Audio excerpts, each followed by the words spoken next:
ఏలూరు నుంచి కొంతమంది నిర్వాహకులు వస్తే వారితో అంతా సెట్ చేసే బాధ్యత నాది, మరి నన్ను తిట్టద్దు, మిమ్మల్ని కూడా సెట్ చేస్తా అని చెప్పాను ఆయన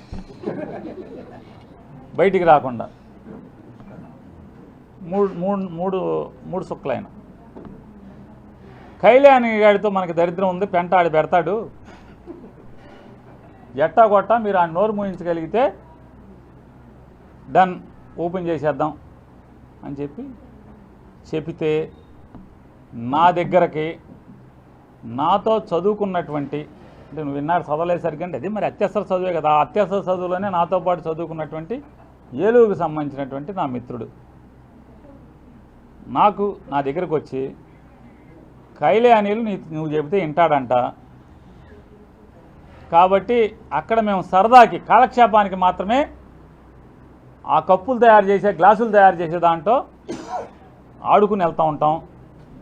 కొద్దిగా అతన్ని నువ్వు నోరు మూయిస్తే, లేకపోతే నువ్వు పరిచయం, నువ్వు మా వాడు వస్తాడు, మా ఫ్రెండ్ వస్తాడు అని చెప్తే నేను వెళ్ళి మాట్లాడుకుంటాం అతనితో అని చెప్తే నేను ఆయనకి చెప్పాను, అరే ఇవన్నీ అనవసరం రా.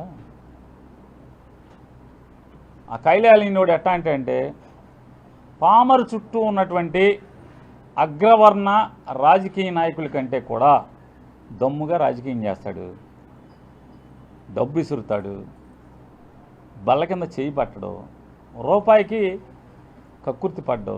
అనవసరం రా బాబా దగ్గరికి, అనవసరం. నేను ఫోన్ చేయటినా కూడా నువ్వేమవుద్దండి, చివరికి నన్ను బ్రోకరం చేస్తున్నావు, నువ్వు నీతో పాటు నేను చదువుకున్న కర్మకి నన్ను బ్రోకరం చేద్దాం అనుకుంటున్నావు, నువ్వు వద్దులేరా బాబు, సావాసం చెడిపోద్ది నీకు నాకు కూడా, అది ఇనే రకం కాదు, పోండి అని చెప్పాను.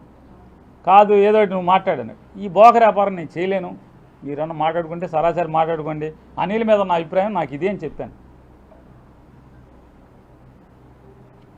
దీని మీద వాస్తవాలు చూసుకోండి, ఒకసారి చూసుకోండి ఏం జరుగుతుందో. నేనేమంటున్నానంటే మంచి ఆఫీసర్ గారు ఎస్పీగా ఉన్నారు ఈ జిల్లాకి, మంచి కుర్రాడు, లేత కుర్రాడు, ఐపీఎస్ ఆఫీసరు, కొన్ని ఏమైనా కింద నుంచి ఎస్ఐ నుంచి పైకి వచ్చిన ఆయన కాదు, ఆయన కొన్ని డక్క మొక్కలు తినొచ్చాయంటే లేత కుర్రాడు కదా. ఇట్లాంటి వాళ్ళు ఇలా తప్పులు చేసేస్తే ఎట్లాగా, ఒకరిని చూసి ఇంకోటి చెడిపోతూ ఉంటారు కదా అని చెప్పినదే సమాజంలో పౌరుడిగా నా బాధ, ఆవేదన.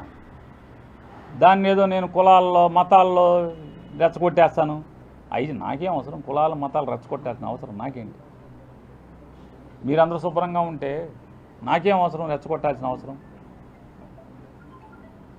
ఇక సాక్ష్యాల గురించి చెప్పారు, ఏమండే ఈ కాగితం పంపించిన పెద్ద ఆయన్ని మామూలుగా ఎలికిళ్ళని పిలిచి, అరే పిల్లి తప్పు చేసిందా అంటే సాక్ష్యం చెబుతాయి ఆ పిల్లులు, ఎవడ నాలాంటి అన్నీ ఇడిచేసినోడు తప్పితే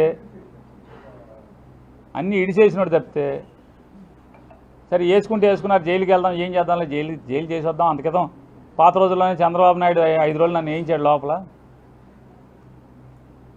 సబ్ జైల్లో ఉండొచ్చా కదా, ఆల్రెడీ తినేసి వచ్చాం. 2014, 2017 సంవత్సరంలోనే అయిపోయింది కదా ఆ అనుభవం. ఏముండదు, అంతకుమించి ఏముండదు. ఇప్పుడు లెవెల్ పెరిగి మాజీ మంత్రి అయిన కాబట్టి తీసుకెళ్ళి రాజమండ్రి అన్న కూర్చోబెడితే ఇంకా ఫెసిలిటీ బాగుంటుందిలే, పుస్తకాలు ఉంటాయి చదువుకుంటాకి, అన్నీ ఉంటాయి కదా. సరే కానీ మరి నాగా ఇడి చేసినోడు తప్పితే పోలీసుకి వ్యతిరేకంగా సాక్ష్యం చెప్పడానికి ఎవడండి బయటకు వచ్చేది? విలేకరులకే లేకుండా ఉండే పరిస్థితి ఉంది కదా ఇవాళ. చిన్న గ్రామీణ ప్రాంతాల్లో విలేకరులకే పోలీసులకు వ్యతిరేకంగా సాక్ష్యం చెప్పలేనటువంటి పరిస్థితులు ఉంటే, సాక్ష్యాలు ఉన్నాయి మా దగ్గర అంటే సాక్ష్యాలు ఉండకేమవుతాయి? 108 ఇంతవరకు ఎవరికన్నా రాసిచ్చి వెళ్ళాడా నేను ఎక్కించుకోనని పాత్రికేయ మిత్రులను కూడా అడుగుతున్నా, మీ అనుభవంలో 108 వ్యానోడు ఎవడన్నా పేషెంట్ని ఎక్కించుకెళ్ళకపోతే నేను ఈ కారణంతో ఎక్కించుకెళ్ళట్లేదని ఎవరికన్నా రాసిచ్చాడా? ఇక్కడ రాసిచ్చారు. సుప్రియాని ఎందుకు ఎక్కించుకెళ్ళట్లేదు రాసిచ్చారు. చూడండి మరి ఎక్కడా జరగవు, ఇక్కడ జరుగుతుంది. అంటే రాజు తలుచుకుంటే దెబ్బలకు కొదవేంటని చెప్పడం కోసం, అది నేరం నేను అంటలా. రాజు తలుచుకుంటే దెబ్బలకు కొదవా, పోలీసు తలుచుకుంటే స్టేట్మెంట్లకి సాక్ష్యాలకి కొదవా?